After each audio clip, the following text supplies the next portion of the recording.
Holidays are in sight, and the Salvation Army has kicked off their Red Kettle campaign this afternoon. As our Randall Gim reports, their goal is to raise over $500,000 to continue serving those in need in the greater Mankato community. $550,000 is the goal for this year's Red Kettle Drive. Salvation Army Captain Andy Wheeler says it is increased out of the necessity for the community.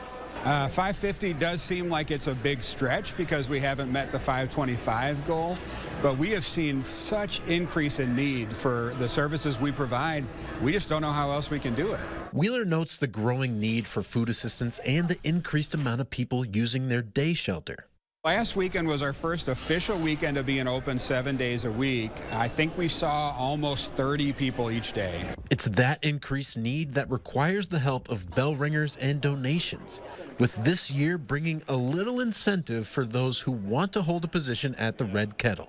A 2-hour volunteer shift completed at Hobby Lobby. The participant will have their name entered into a drawing to win a necklace valued at $1,000. Wheeler is hopeful that incentive will bring in some much-needed dollars and volunteers. The Salvation Army is also garnering support from corporate contributions like Old National Bank. 86% of the dollars that the Salvation Army raises go back to those programs, and that's really impactful for me because there's not a bunch of overhead. It's not going to pay salaries. It's volunteer driven. All those volunteer hours, dings of the bell, and dollars raised are all a part of the Salvation Army's greater purpose. To meet human needs in Jesus' name without discrimination. And I think we're doing a pretty good job of that right now. In Mankato, Randall Gim, KEYC News Now.